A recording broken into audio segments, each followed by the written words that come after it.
പെരുന്നാളിൻ്റെ അന്ന് രാവിലെ ഇഡലിയും സാമ്പാറും തട്ടിക്കൊണ്ടിരുന്നപ്പോൾ ഞാൻ വിചാരിച്ചു ഉച്ചയ്ക്ക് നമ്മളെ പെരുന്നാൾ വിളിക്കാൻ ആരുമില്ലല്ലോ, അതുകൊണ്ട് തന്നെ നമുക്കിവിടെ എന്തെങ്കിലും ബിരിയാണി ഉണ്ടാക്കാമെന്ന്. അങ്ങനെ പിന്നെ വേണ്ടുന്നതും വേണ്ടാത്തതുമായ സാധനങ്ങളൊക്കെ ഇൻസ്റ്റാമാർട്ടിൽ പോയിട്ട് ഓർഡർ ചെയ്തു. ഏറ്റവും അത്യാവശ്യമായിട്ട് ചിക്കൻ, ഉള്ളി, ഇഞ്ചി, വെളുത്തുള്ളി, പച്ചമുളക് ഇങ്ങനത്തെ സാധനങ്ങളൊക്കെ വേണമായിരുന്നു. അതിൻ്റെ കൂട്ടത്തിൽ അത്ര അത്യാവശ്യമില്ലാത്ത കുറച്ച് സാധനങ്ങളും കൂടെ അങ്ങനെ മേടിച്ചു. എന്നിട്ട് നേരെ പോയിട്ട് ഞാൻ റൈസ് അങ്ങോട്ട് വേവാൻ വെച്ചു. ഇന്ന് രണ്ടായിട്ടാണ് വെക്കുന്നത്. നമ്മളിന്ന് ദം ബിരിയാണിയാണ് വെക്കാൻ ഉദ്ദേശിക്കുന്നത്.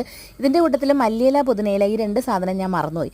ഇനി ഓർഡർ ചെയ്യാൻ, കാരണം മിനിമം സാധനം വേണമല്ലോ ഡെലിവറി ചെയ്യാൻ. അത്യാവശ്യം വേണ്ടുന്നതൊക്കെ ആദ്യത്തെ ട്രിപ്പിൽ മേടിച്ചതുകൊണ്ട് ഇനിയിപ്പം വീണ്ടും ഓർഡർ ചെയ്യേണ്ട, മല്ലിയിലയും പുതിനയിലയും ഇല്ലാതെ നമുക്ക് ബിരിയാണി വെക്കാമെന്ന് വിചാരിച്ചു. അങ്ങനെ നമ്മുടെ റൈസ് ഒരു അടുപ്പിൽ വേവുന്ന നേരത്തിന് ഇപ്പുറത്തെ അടുപ്പിൽ നമുക്ക് മസാലയും കൂടി സെറ്റ് ചെയ്യാമെന്ന് വിചാരിച്ചു. അങ്ങനെ ചിക്കൻ്റെ മസാലയും റൈസും സെറ്റായതിന് ശേഷം നെയ്യിൽ ഉള്ളി, അണ്ടിപ്പരിപ്പ്, ഉണക്കമുന്തിരി ഇതൊക്കെ വറുത്ത് സൈഡിലേക്ക് വെച്ചിട്ട് ലെയർ ചോറ് ഇറച്ചി അതിൻ്റെ മുകളിൽ ഈ അലുകുലുത്ത സാധനങ്ങൾ, നെയ്യ് ഇതെല്ലാം ഇട്ടിട്ട് ഒരു 10 മിനിറ്റ് ഒരു ലോ ഫ്ലെയിമിൽ ഒന്ന് ആവി കയറ്റി എടുത്തപ്പോഴത്തേക്ക് നമ്മുടെ ബിരിയാണി റെഡി.